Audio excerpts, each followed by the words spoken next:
Ça vaut la peine de pouvoir lire ce texte des Écritures qui nous montre à quel niveau Dieu comptait pour cette célébration. À quel niveau l'Éternel avait musé de sa force, avait musé de son pouvoir pour pouvoir voir cela s'accomplir. Il y a des fêtes qui font plaisir à Dieu. Il y a des fêtes qui donnent de la joie à Dieu. Il y a des fêtes qui rappellent à Dieu sa responsabilité par rapport à nous les humains. Parmi ces fêtes-là, il y a cette fête que nous sommes en train de célébrer. Il y a la Pâque de l'Éternel. Cette célébration n'était pas donnée n'importe comment.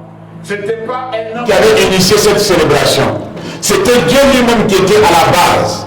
Et lorsqu'il avait initié cela, il avait en tête quelque chose de spécial. Il devait faire quelque chose pour son peuple. Le peuple pour qui il avait promis à son serviteur Abraham que je vais les faire sortir. Alléluia.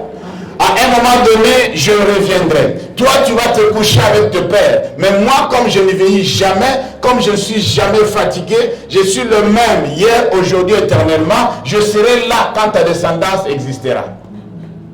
Alors, lorsque ta descendance aura de besoin de pouvoir être sauvée de là où il se trouve, en étranger, alors je prendrai soin de ta descendance. Alors, la décision a été prise à cette époque-là pour pouvoir faire sortir les enfants d'Israël de la servitude à l'Égypte. Derrière la tête de Dieu, il y avait cette idée formidable de pouvoir le délivrer. J'aime ça. Alléluia. De pouvoir le délivrer. Une personne qui est sous la captivité, une personne qui est faite esclave, une personne qui s'est offerte à un homme fort pour le servir, cette personne-là ne fait pas sa propre volonté. Cette personne-là n'a pas la liberté. Cette personne-là est limitée dans le sphère où on l'avait placée. C'est-à-dire, il y a des coins qu'il ne peut pas dépasser. Dans sa vie, il y a beaucoup de choses qui vont être limitées. Il peut exceller, il peut aller, mais ne peut pas dépasser certains niveaux. Et cela peut se reproduire de génération en génération. C'est-à-dire, à un niveau bien déterminé, personne ne peut dépasser. Les enfants d'Israël en Égypte, ils étaient limités. Ils étaient esclaves. On les imposait du boulot. On les imposait à faire certaines tâches qui sont au-delà de leur capacité. Et quand lorsqu'une personne se fatiguait, on le frappait. Alors je me demandais, si on frappe quelqu'un qui est fatigué, est-ce qu'il aura la force? Bonne interrogation. Alors, la maltraitance était arrivée à un niveau au sommet. Preuve en est que lorsque Moïse a vu cela, et lui vivait dans la maison du roi, il a constaté, il a réalisé combien son peuple était maltraité. Un jour, il a éliminé quelqu'un par la colère. Vous savez de l'histoire? Alors tout ça, c'est pour dire que non, c'était au-delà des capacités des humains. Et c'était trop. Et la chose ne s'est pas améliorée lorsque Moïse s'est présenté après 40 ans devant Pharaon pour pouvoir lui demander de laisser passer le peuple de Dieu. L'Égypte et son chef, ils ont décidé d'augmenter du boulot. Avant, c'était quelqu'un qui cherchait de la paille pour t'amener pour faire des briques. Maintenant, tu vas aller chercher de la paille et tu amènes toi-même et tu fais des briques. Et tu fais la même quantité que tu faisais avant. Vous voyez combien une personne qui n'est pas libre, comment il vit. Et nous vivons ça aujourd'hui. Le diable nous impose certaines choses, qu'il commence à pratiquer certaines pratiques qui sont inhumaines. Les gens sont en train de faire certaines choses, sachant que c'est contre la volonté de Dieu, mais comme ils ont vendu leur âme à l'ennemi, ils sont obligés de le faire. Il y a des choses qu'on ne peut même pas mentionner, que les humains font. La Bible dit, ceux qui font dans le ténèbre, si vous les apprenez, c'est horrible. C'est honteux.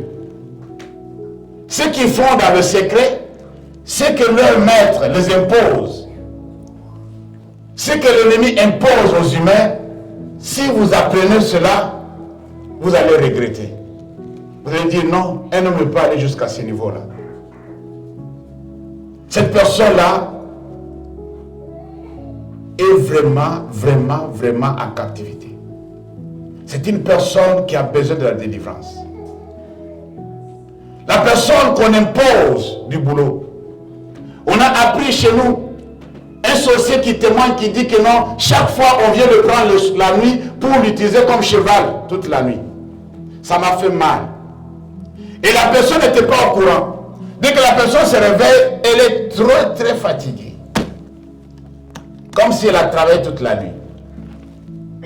Elle ne savait pas d'où venait cette fatigue. Elle pouvait prendre des médicaments, mais ça ne s'arrangeait pas. Au lieu de se reposer la nuit, non. La personne était utilisée la nuit. La personne était maltraitée la nuit. Alors, dans tout ça, l'Éternel décide. Il dit, trop c'est trop, je vais passer à la vitesse supérieure.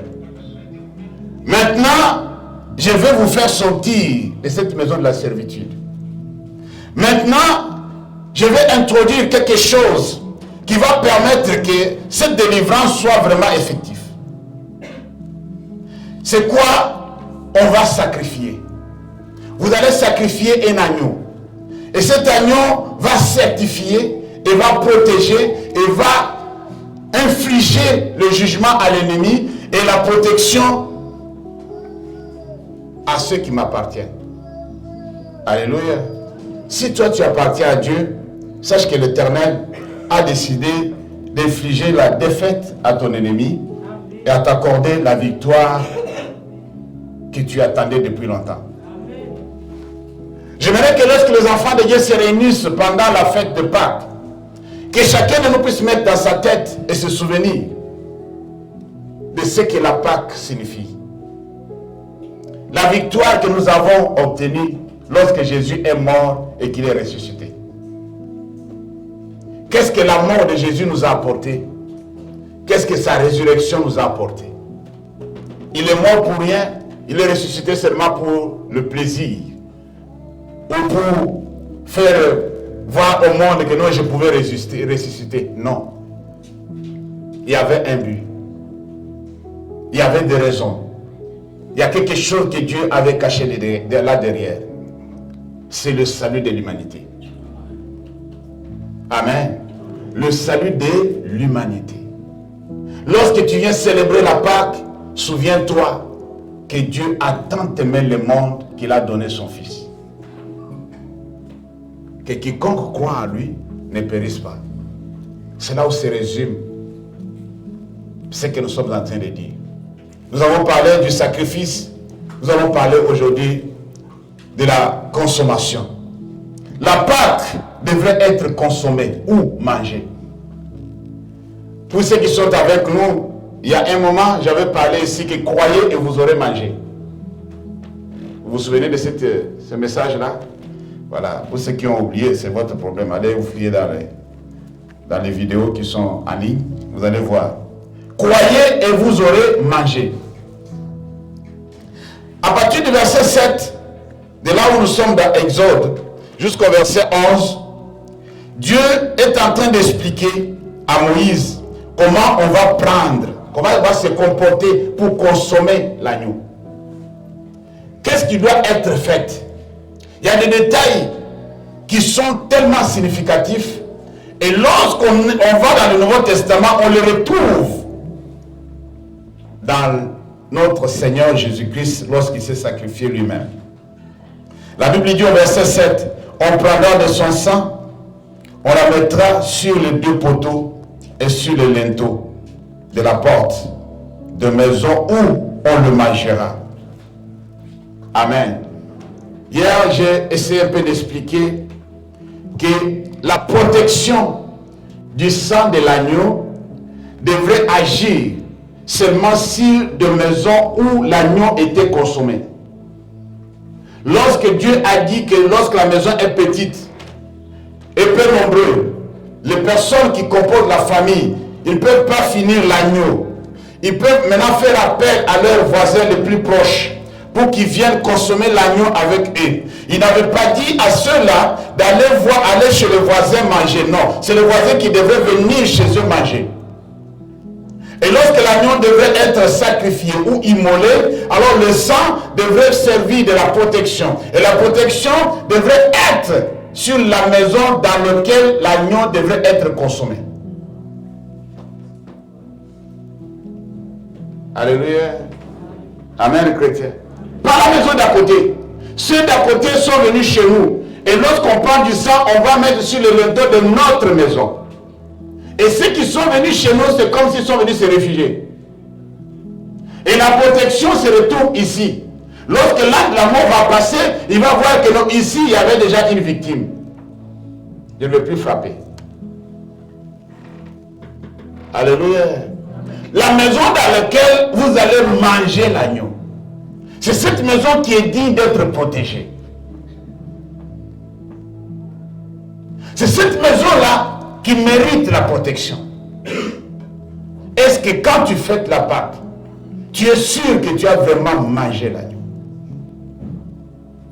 pour bénéficier de la protection divine? Pour que le sang de Jésus que tu as toujours crié, le sang de Jésus, que ce sang-là soit encore en activité pour toi et pour ta famille. C'est dans la maison où l'agneau était consommé que la protection était assurée. Bien-aimés dans le Seigneur, nous devons penser 2 fois avant de faire certaines choses. Alléluia.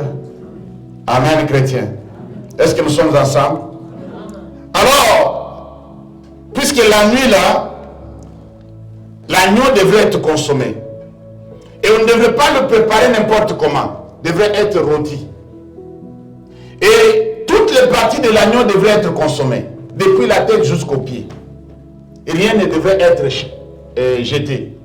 La Bible va juste trop loin pour dire même l'intérieur. Quand ma femme disait ça, elle a dit, ah papa, mais l'intérieur aussi. J'ai dit oui, les abats, tout, il faut consommer. Vous connaissez les abats? Ah, vous n'avez pas parlé de abat mouton, abat... Tous les intérieurs là. C'est trop bon, hein? Ça dépasse la chair. La viande, ça dépasse. Hein? Quand tu prépares ça bien, tu vas bien corriger. Et tu vas transpirer. Amen. Les abats, ça goûte très très bien. Ça dit, il faut tout consommer. Il faut tout consommer. Rien ne devrait être laissé au hasard. La Bible dit que non, c'était la même nuit que tout devrait être consommé. Et nous constatons qu'aujourd'hui, il y a beaucoup de personnes. Vous savez, il faut qu'on dise d'abord la parole avant de continuer. Lisons Jean chapitre 6 pour écouter ce que le Messie a dit lui-même, puisque celui qui a bien expliqué ça. Jean chapitre 6. C'est notre texte du jour. Nous allons lire à partir du verset 53 pour ne pas les autres. Vous allez lire à la maison. Vous pouvez commencer déjà un peu plus haut. À partir du verset 53. Qu'est-ce que la Bible dit? La Bible dit ceci. On peut commencer par 52 pour voir comment la discussion a commencé. La Bible dit au verset 52, Jean chapitre 6. Là-dessus, les Juifs disputaient entre eux, disant, comment peut-il nous donner sa chair à manger? Jésus leur dit, en vérité, je vous l'ai dit, si vous ne mangez la chair du Fils de l'homme, et si vous ne buvez son sang, vous n'avez point la vie en vous-même. Alléluia. Continuons. Celui qui mange ma chair et qui boit mon sang a la vie éternelle. Et je le ressusciterai au dernier jour. Car ma chair est vraiment une nourriture et mon sang est vraiment un breuvage. Celui qui mange ma chair et qui boit mon sang demeure en moi et je demeure en lui. Comme le Père qui est vivant m'a envoyé et que je vis par le Père, ainsi celui qui me mange vivra par moi. Est-ce que vous voyez ça? Non, je ne sais pas si vous voyez quelque chose là. Tu ne peux pas vivre par quelqu'un d'autre. Tu vas vivre par la personne. La Bible dit que la parole a été faite chair. Et cette parole devrait être consommée. Et lorsque tu consommes la chair, cette chair va être... Vous savez, quand vous mangez de la viande, toutes les protéines de la viande vont contribuer à votre croissance physique. Est-ce que vous savez ça? C'est-à-dire, la chair que vous avez mangée, la nourriture que vous avez mangée, cette nourriture, il y a des choses qui doivent être mises à côté pour la construction, pour l'épanouissement de ton corps. Il y a d'autres choses qui vont être jetées comme déchets. Est-ce que vous comprenez? Alors du coup, quand tu manges quelque chose, la chose va prendre corps avec ton propre corps. En quelque sorte. Alléluia. Il va prendre corps. Ça va s'emboîter. Ça va être mêlé. Ça va être rassemblé. Tu ne peux pas voir la différence entre ce que tu as mangé et ce que tu avais avant. Est-ce que vous comprenez ça? Alors, il y a eu cette discussion pourquoi Jésus a demandé, il a dit ça dans le synagogue, que vous allez manger mon corps, vous allez boire mon sang. Alléluia. Notre Jésus doit être consommé en entier. Je vous dis la vérité. Si tu le consommes à moitié, ta vie sera aussi à moitié. Et quand il a commencé à expliquer ces choses, que non, vous devez être à moi et moi je devais être en vous. Ce n'est pas de la magie. C'est la vérité. Jésus était venu transmettre sa vie. C'est pourquoi j'ai dit la fois dernière que non, croyez et vous aurez mangé. Jésus était porteur de vie. Et cette vie-là, il devait le transmettre aux humains. Les humains n'avaient pas la vie en eux-mêmes. Le terrien. Alléluia. Alors, l'homme vivait en quelque sorte dans la vallée de l'ombre de la mort. L'homme était mort spirituellement. Il n'y avait pas de communication, il n'y avait pas de relation entre l'homme et Dieu. Il a fallu que Jésus vienne pour pouvoir établir cette relation. Pour amener les choses ensemble, qu'il y ait maintenant communion entre le Créateur et son créature. Et Jésus, pour faire cela, il devait transmettre la vie aux humains. Pas n'importe quelle vie, la vie de Dieu. Alléluia. La vie de Dieu. Si toi tu es venu ici ce matin, c'est puisque tu veux adhérer à cette vie-là. Pour adhérer à cette vie-là, c'est ce que Jésus est en train de dire ici, mais beaucoup n'ont pas compris. Ils n'ont pas compris ce qu'il voulait dire. Vous savez qu'il y a eu des conséquences après ces déclarations. Dans l'église de Jésus. Dans son église, il y a eu des conséquences. Son église a été vidée à plus de la moitié. Lisez, continuez à lire. Les disciples, ils ont pris position. Puisque les Juifs d'abord étaient scandalisés. Jésus dit non, vous devez le faire. Si vous ne le faites pas, vous n'avez pas la vie en vous-même. Vous n'aurez pas ma vie à moi. Vous n'allez pas vivre éternellement. Vous n'allez pas vivre la vie de Dieu. Vous n'aurez pas de dons spirituels. Vous ne serez pas visité par le Saint-Esprit. Est-ce que vous comprenez ce que je veux dire? Alors du coup, vous devez me manger. Après les Juifs, les disciples sont allés aussi se voir entre eux et dire, ancien, cette parole-là est dure. Tu peux l'entendre. Tout ce qu'il a dit au synagogue là, est-ce que toi tu crois que c'est possible qu'on puisse manger un homme qui est vivant comme ça, on va le manger comment? Alléluia.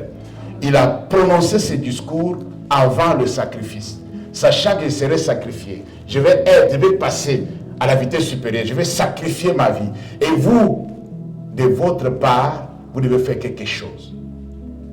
Vous savez, dans cette fête de Pâques, il y a la part de Dieu, il y a la part de l'homme. Amen. Il y a ta part de responsabilité. Il y a tout ce que tu dois faire aussi. Dieu a décidé de te délivrer. Gloire à Dieu. Dieu a pourvu le sacrifice comme on a vu hier. Jean dit, voici l'agneau de Dieu qui ôte les péchés du monde. L'agneau pascal n'est plus l'agneau de l'Ancien Testament. Est-ce que vous comprenez quelque chose? L'agneau de l'Ancien Testament, c'est l'homme qui avait pourvu pour sa famille. Mais l'agneau du Nouveau Testament, de Nouvelle Alliance, c'est Dieu lui-même qui a pourvu l'agneau. Cet agneau-là, est différent de l'autre de l'Ancien Testament. En quel sens? Je l'ai dit hier. Dans l'Ancien Testament ou dans l'Ancienne Alliance, c'était un animal. Dans la Nouvelle Alliance, c'est un homme. C'est un Dieu en personne. Alléluia.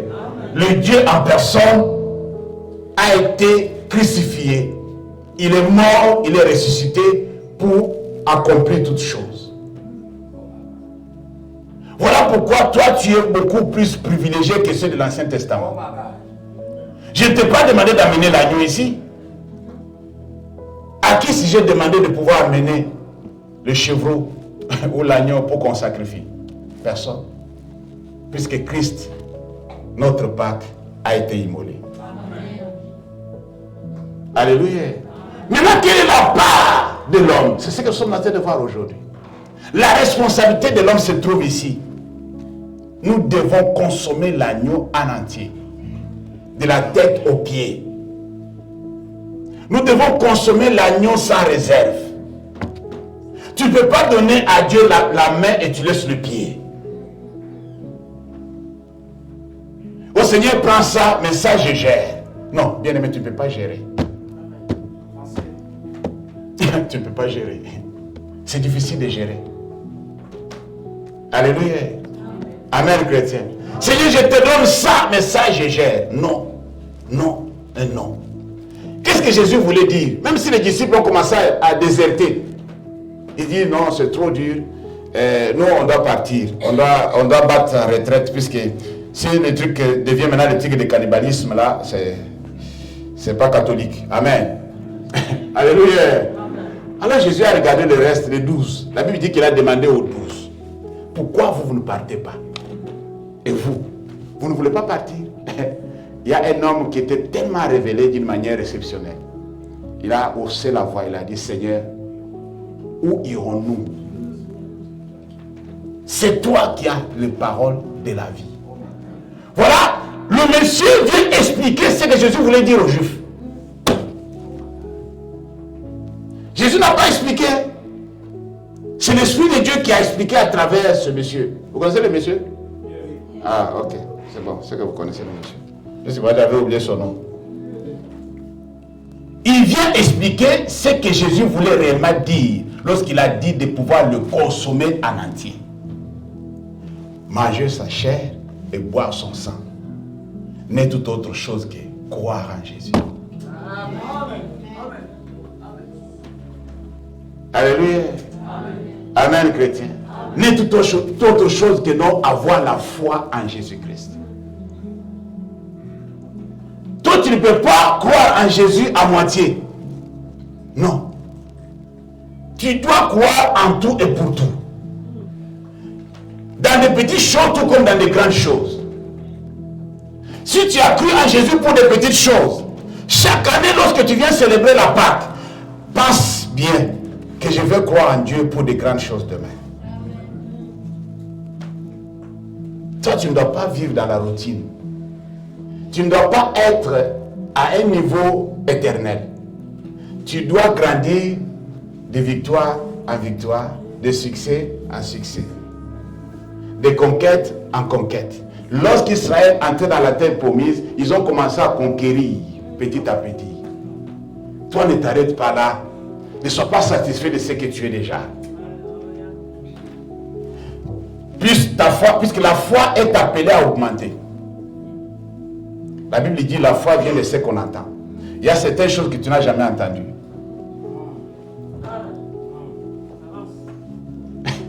Alléluia.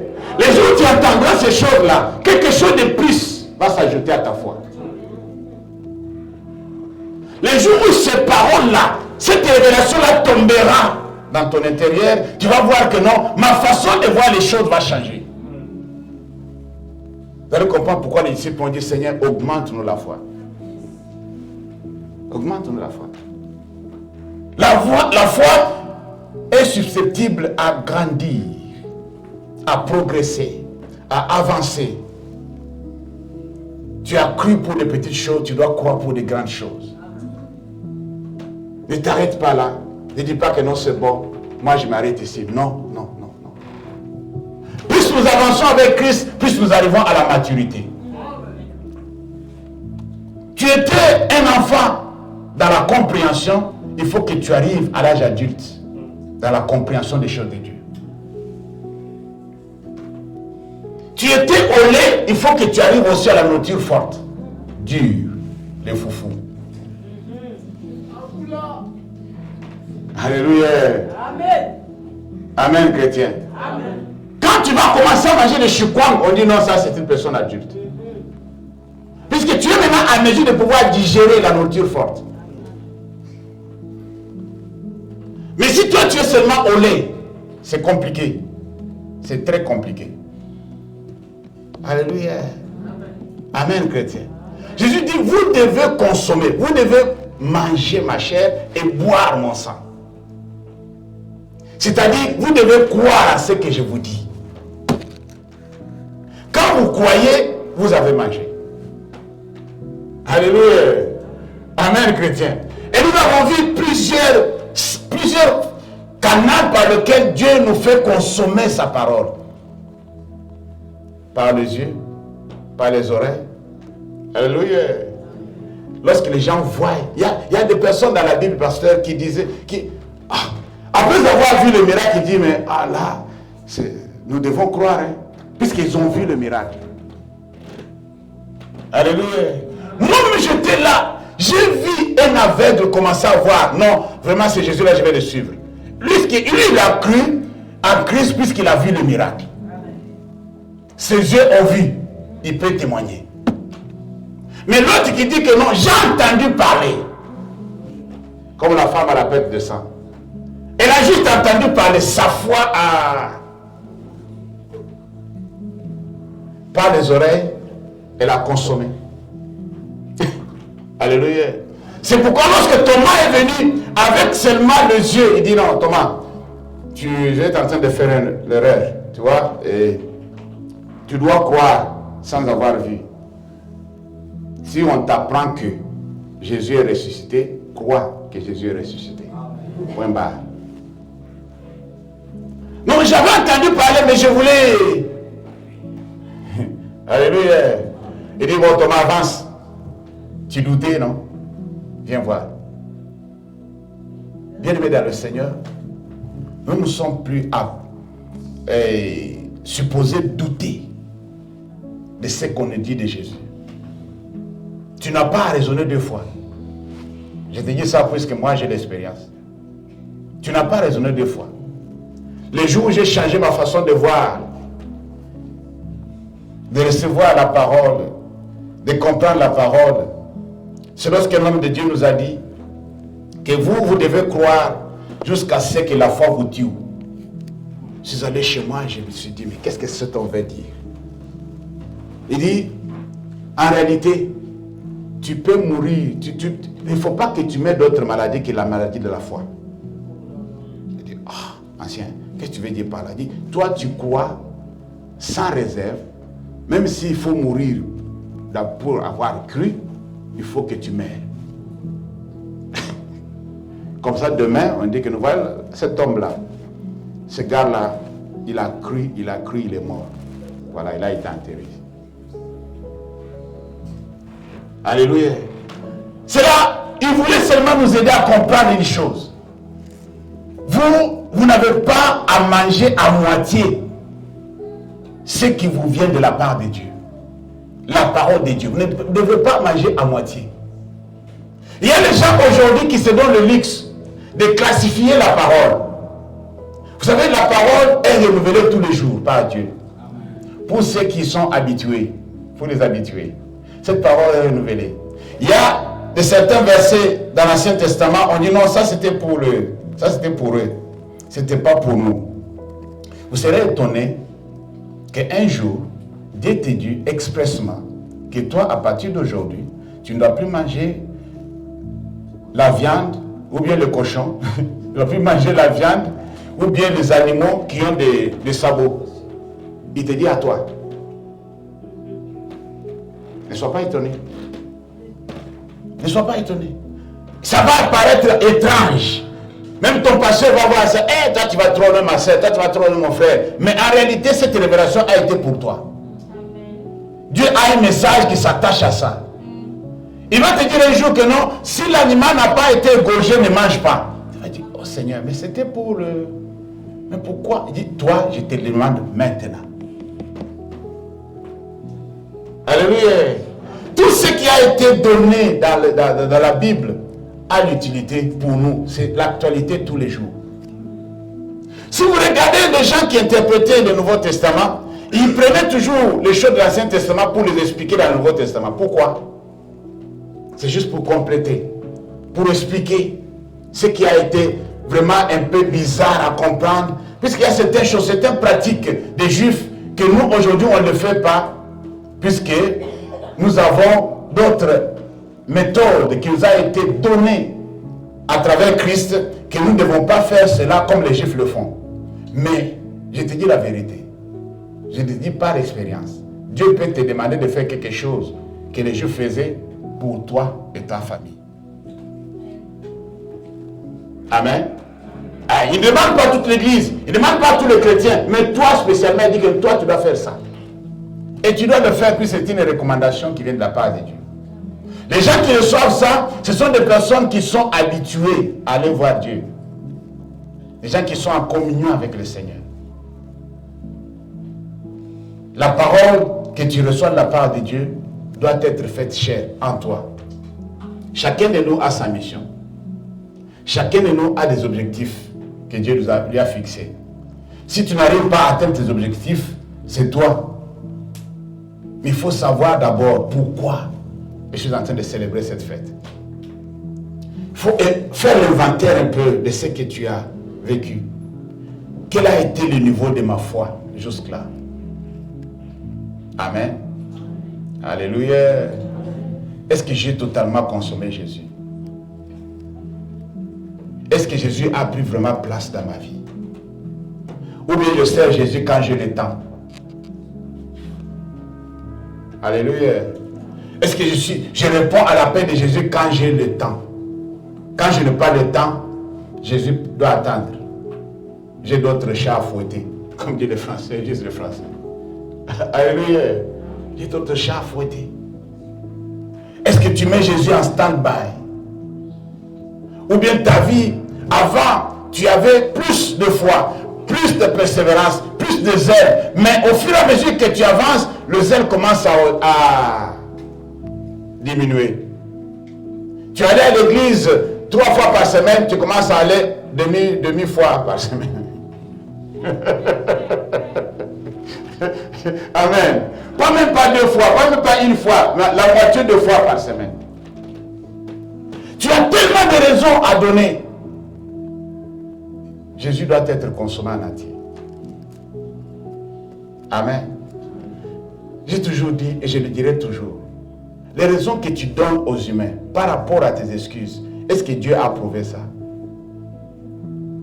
Pose-toi la question. Pour tout ce que nous faisons, nous devons le faire pour la gloire de Dieu. Vrai ou faux? Amen. Tout ce que tu fais, ne le fais pas pour les hommes. Je t'en prie. Ne le fais pas pour le pasteur, ni les responsables de l'église, ni ton père, ni ta mère. Ne le fais pas pour satisfaire un humain. Fais tout pour la gloire de Dieu. Alléluia. Il faut que ce que tu fais, Dieu puisse l'approuver. On avait constaté qu'il y a des personnes qui viennent à l'église seulement le veillée de fin d'année. Après le veillée de fin d'année, Dieu va se reposer, nous aussi on va dans nos occupations. Et un jour, le pasteur Michel a constaté, puisque ça fait longtemps qu'il voit ces mêmes personnes venir que ce jour-là. Et il a dit ici devant, qu'il y a de ceux qui sont venus ici seulement pour le veiller. Après le veiller, on ne les verra plus genre. C'est comme des Égyptiens.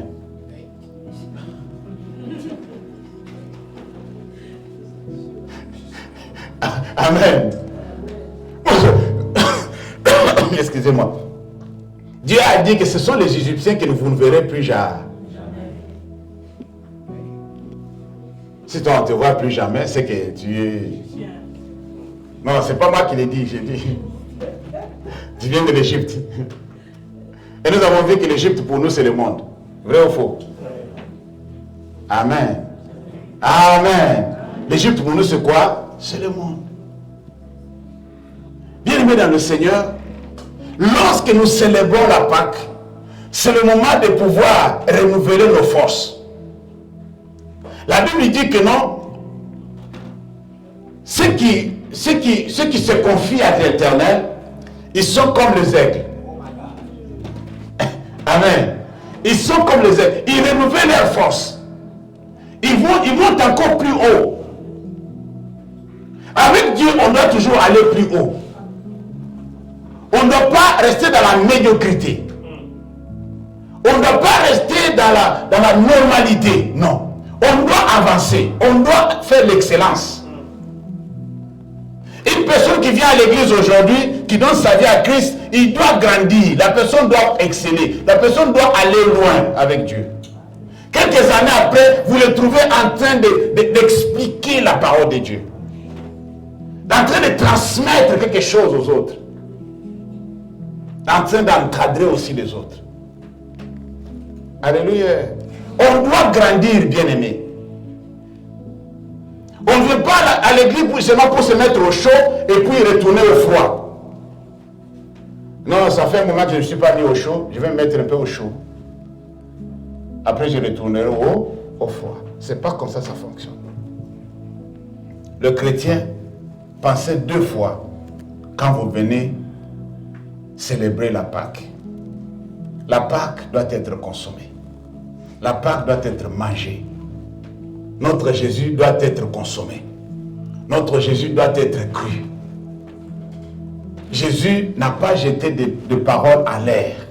Toutes les paroles qu'il a dites, toutes les paroles qui sont dites au nom de Jésus sont des paroles dignes de foi. Dignes d'être pratiquées. Moi, je ne suis pas un chrétien théorique. Moi, je suis chrétien pratique. Moi, je suis chrétien, mais pas pratiquant. Je n'ai pas ce terme-là. Comment tu peux être chrétien non pratiquant? C'est écrit où? Alléluia. Amen, chrétien. Quand tu vas voir des promos, on va dire que c'est un chrétien qui est mort. Non, moi je dis que ce n'est pas un chrétien qui est mort. Hein? Non, ce n'est pas un chrétien qui est mort. Un soi-disant chrétien est mort. Est-ce que vous comprenez ce que je veux dire? Voilà. On n'est pas chrétien à moitié. On est chrétien total. Totalement chrétien. Quand on était païen, on était totalement païen. Je ne sais pas si vous comprenez ce que je vais dire. Pourquoi ici vous voulez être un pied dedans, un pied dehors? Non, j'ai adhéré, mais c'est à cause de mon mari. Alléluia. Amen. Une sœur m'avait dit ça, que son papa allait se faire baptiser. Il dit, je vais me faire baptiser. On pose la question, pourquoi tu veux te faire baptiser? Oui, non, c'est juste pour ma femme. Hein, puisque ma femme me met trop de pression, c'est pourquoi je me suis décidé. Alléluia. Tu ne dois pas te faire baptiser à cause de ta femme. Tu ne dois pas venir à l'église à cause d'une autre personne. Tu viens à l'église pour toi-même. Si tu viens pour quelqu'un, c'est mieux de ne pas venir. Puisque tu seras parmi ceux-là que Jésus dira que je ne vous ai jamais connus. Non, vous n'avez pas compris. C'est-à-dire, toi, le monde sait que tu étais chrétien. Eh, pasteur Richard, tu étais serviteur de Dieu. Hein? Tout le monde sait. Ça, là, je viens vers toi.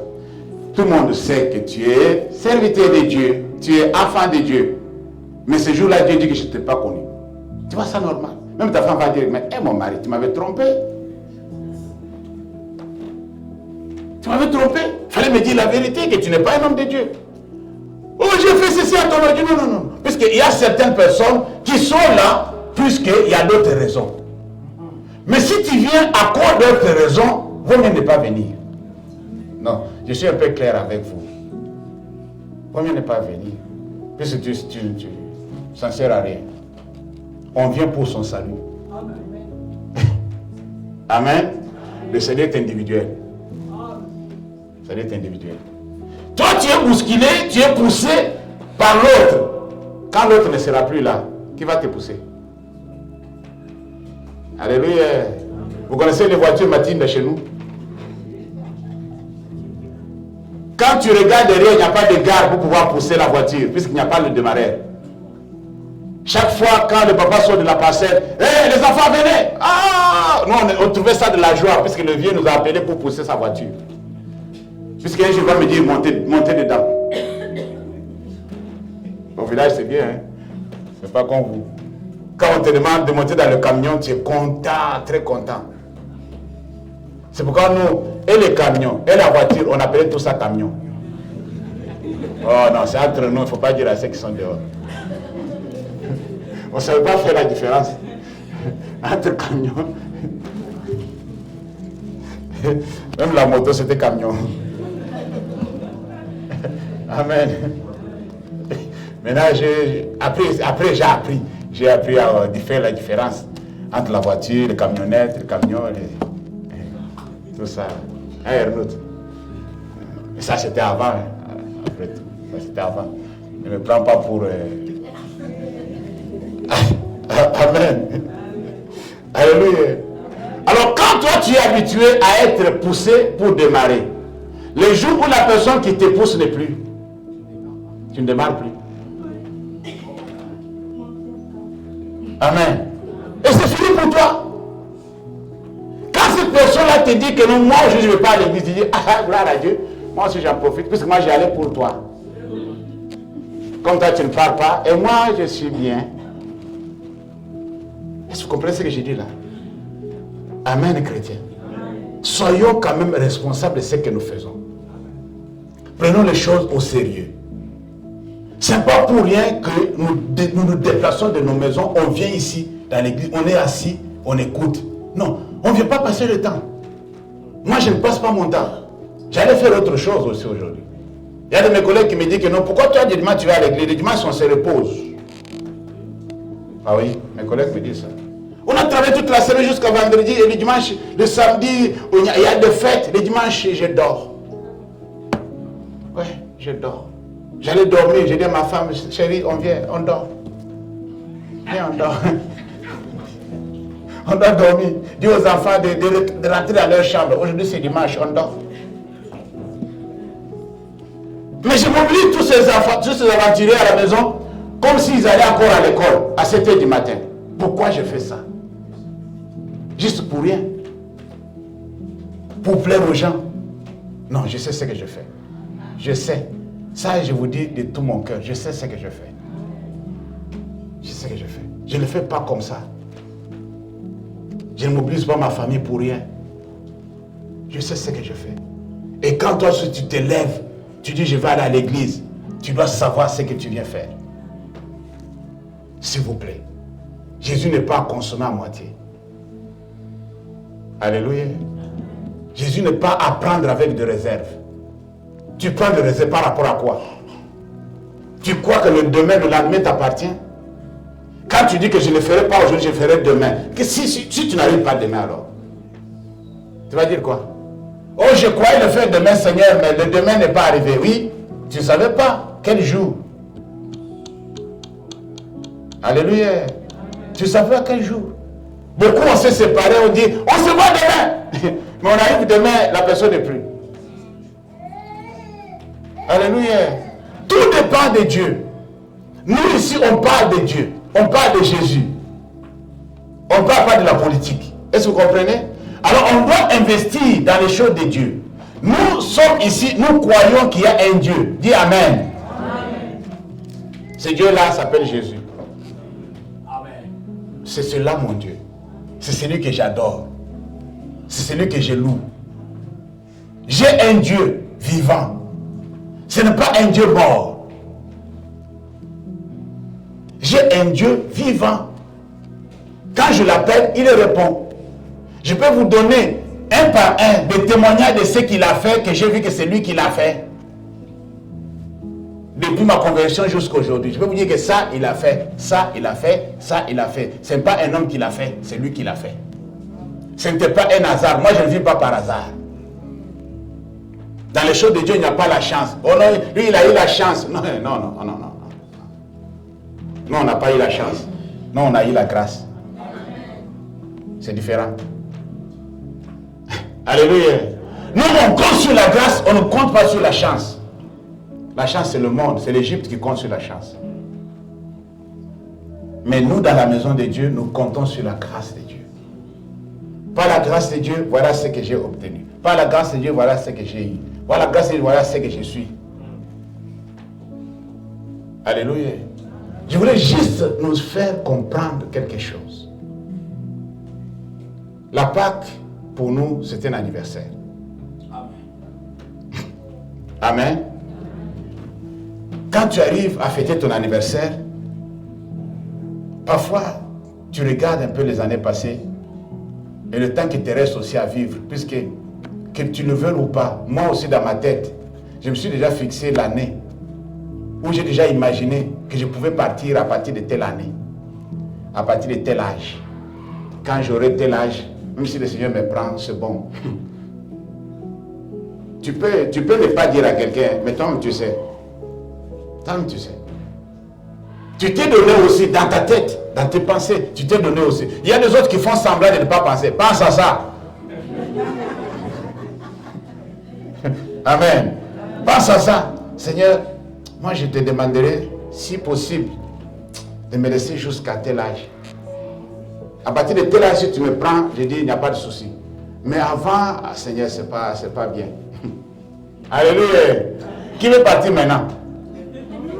Vous voyez maintenant que vous avez placé la barre trop haut.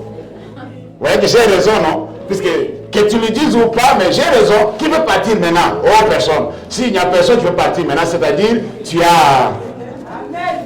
Alléluia. Tu as placé quelque part, tu dis non, j'ai encore des trucs à faire. Alléluia. Non, Jésus va revenir demain. Dis non, Jésus, attends. Jésus, ne sois pas pressé. Nos parents n'étaient pas pressés, nous on ne doit pas être pressés. Toi aussi, Jésus, attends un peu. C'est pourquoi lui aussi était tellement sage, il a dit, je viens bientôt. Quand on a cru, on dit, il vient bientôt. Il dit, ah, c'est fini. Moi, je ne quitte pas l'église. On dormait à la permanence, on faisait tout là-bas, tout là-bas. Pourquoi? Parce que Jésus revient bientôt. Les bientôt, depuis 88 jusqu'à aujourd'hui, Jésus, bientôt. 1988, en août, qu'on m'a dit qu'il vient bientôt. Aujourd'hui, on est à 2023. Jésus revient bientôt. Est-ce que c'est vrai ou c'est pas vrai? J'ai dit, bon, je ne vais pas penser à ça. De toute façon, j'ai des choses à faire. Amen. Jésus, bientôt là, ça peut être dans 2 siècles. Laisse-moi faire mes faire. Alors après les enfants, des enfants de mes enfants, tu peux revenir. Alléluia. Et c'est là aussi ce qui vont accepter que Jésus revienne. Point d'interrogation. Alors toi aussi, tu vas te fixer certains objectifs. Quand tu fêtes la Pâque, c'est comme tu fêtes l'anniversaire. Tu dis, voilà, ce que j'ai réussi à faire, ce que j'ai réussi à accomplir, maintenant, je suis en train de créer d'autres chantiers. Dans la vie, il faut toujours avoir des chantiers. Non, vous n'avez pas compris. Amen. Une personne normale doit avoir des chantiers dans lesquels il doit travailler. Que pour lui ou pour la famille. Amen. Pour son bien-être. Tu dois avoir des chantiers dans lesquels tu travailles. Même mamie a des chantiers. Elle est là. Elle a des chantiers. Elle a des projets. Les gens disent que mamie, toi tu es déjà à l'âge avancé. Mamie respire encore. Mamie a des projets. Alléluia. Mamie a des projets. On cesse d'avoir des projets lorsqu'on va mettre la tête par terre. Mais quand tu as encore la tête debout comme ça, il faut avoir des projets. Il faut avoir des chantiers dans lesquels tu dois travailler. Ça peut être pour toi, ça peut être pour ta famille. Mamie peut préparer des choses pour ses petits-enfants. Est-ce que vous comprenez? Elle peut investir pour la génération future. C'est des chantiers qu'elle doit avoir.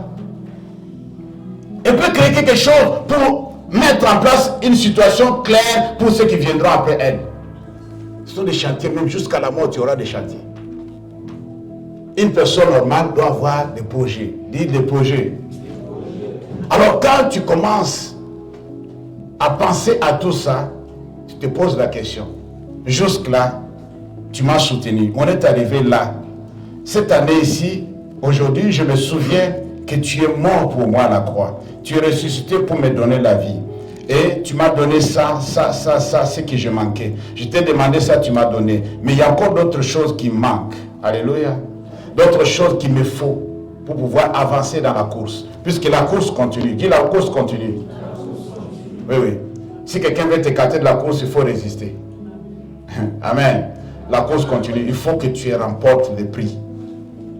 Il faut que tu arrives à la fin.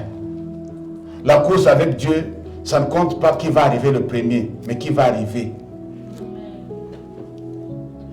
Vous voyez, quand on fait la course, que ce soit des vélos ou des athlètes, il y a un endroit où on a qui est finish.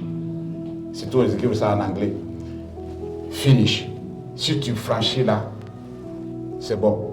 Il y a des athlètes qui courent et disent que non, moi, mon problème, ce n'est pas d'arriver en premier, mais de franchir la ligne d'arrivée. Nous, les chrétiens, c'est la ligne d'arrivée qui compte. Ce n'est pas qui est arrivé premier, puisque chacun est venu à son tour. On n'a pas commencé la course en même temps. Est-ce qu'on est là? Ne te compare pas à l'autre. La façon dont il court et ce qu'il est en train de gagner, ne regarde pas. Concentre-toi sur toi-même. Sam, on a commencé ensemble à courir dans le Seigneur. Toi, tu n'étais pas encore né. Il ne faut pas commencer à dire, oh non, comme le pasteur, Azien, tu vas te faire mal. Calme-toi. Si Sam vient, il me dépasse, je dois dire gloire à Dieu. Seigneur, je cours bien quand même. Je suis en train de courir, même si ça m'est passé, mais je vais aussi arriver. Est-ce que vous comprenez ce que je veux dire là? Alors du coup, on n'a pas commencé au même moment et on ne doit pas arriver au même moment. Chacun de nous ici, on est venu sur terre, chacun à son temps. On a commencé avec Dieu quand Dieu l'a voulu. Amen. Personne ne vient au Père que par moi. Personne ne vient à moi si le Père ne l'autorise. Tu es peut-être plus âgé que la personne qui est encore dans le monde, mais tu es peut-être plus jeune que la personne qui est encore dans le monde qui viendra après. Alléluia. Alors tout ça là, il faut tenir compte de cela. Ça fait partie de notre course. Mais l'essentiel est d'arriver au point d'arrivée. Alléluia. Dès que tu arrives là, gloire soit rendue à Dieu. Mais il ne faut pas tomber sur la route. Comme les Israéliens. Vous savez, les lignes d'arrivée pour ceux qui étaient sortis de l'Égypte avaient été réduites. Vous vous souvenez? C'est pas seulement Josué et Caleb qui sont entrés. Et tous les aventuriers qui sont sortis de l'Égypte, personne n'est rentré, seulement leurs enfants. Et ce n'était pas bien. Amen. Toute la génération, puisque pendant leur chemin dans le désert, ils se sont comportés n'importe comment. Ils ont fait des dégâts. Dieu était en colère contre eux. Un jour, il a décidé de dire, ces gens-là ne vont pas rentrer. Commencez par leur pasteur. Si vous voulez, vous lisez ça, vous oubliez cet aspect-là, c'est votre problème. Même le pasteur n'était pas rentré. La Bible dit que le pasteur a vu de loin la terre promise. Dieu l'a dit, regarde, tu as vu? Oui, j'ai vu. Gloire à Dieu, j'ai vu Seigneur, mais je ne pas. Il dit, mettre le pied, non. Tu restes ici. Est-ce que vous comprenez? Même le pasteur n'est pas rentré. Là, faites attention. Non seulement le peuple, leur pasteur n'est pas rentré dans la terre promise. À cause du comportement, à cause des habitudes. C'est pourquoi chaque année, il faut revoir ton comportement par rapport à Dieu. Il faut revoir tes habitudes par rapport à Dieu. Comment ça a été? Alléluia.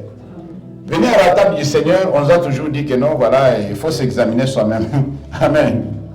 Tous les temps, le pasteur Jean-Pierre me dit ça, il faut s'examiner. Il faut s'examiner. J'ai dit, parce que toi aussi tu exagères. Chaque fois, il faut s'examiner. Je dis, oui, ça, on ne mange pas ça comme ça. Amen, chrétien. Est-ce que nous sommes ensemble? Nous allons passer à la table du Seigneur. Je vais demander à mes diacres de s'approcher. Nous allons célébrer la Pâque ensemble avec la Sainte Seine. Je demande à l'auteur de la victoire de pouvoir prendre place. Notre Jésus doit être consommé.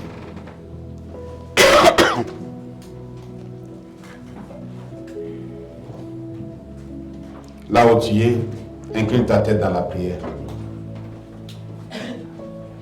Commence à prier par rapport à ce que tu as écouté. Par rapport à ce que Dieu t'a convaincu. Je le répète, tu t'es déplacé pas pour un homme, tu t'es déplacé au nom de ton Dieu. C'est pour Dieu que tu es là. Tu n'es pas venu accompagner quelqu'un. Si tu étais venu accompagner quelqu'un, ce n'est pas un hasard. Dieu avait voulu que tu sois là ce matin et que tu écoutes ces choses. Ce que tu as entendu, élève ta voix, commence à prier. Demande à Dieu, Seigneur, aide-moi. Dans ce qui manque dans ma vie, dans ce qu'il faut faire encore une fois. Montre-moi encore une fois d'autres conquêtes que je vais conquérir. Montre-moi encore une fois d'autres chantiers que je vais travailler dessus pour ta gloire. Élève ta voix, commence à prier pour ta vie. Notre Jésus a été immolé. La Pâque doit être consommée. Et nous devons croire plus que jamais à celui qui est mort pour nous à la croix. Celui qui est ressuscité le 3e jour. Celui qui vit au siècle de siècles. Élève ta voix, invoque Jésus. Je te dis bien, invoque Jésus dans ta vie. Demande à ton Dieu de pouvoir prendre contrôle, prendre place, manifester sa gloire, son amour, sa bonté, sa fidélité. Tu dois commencer les choses à zéro.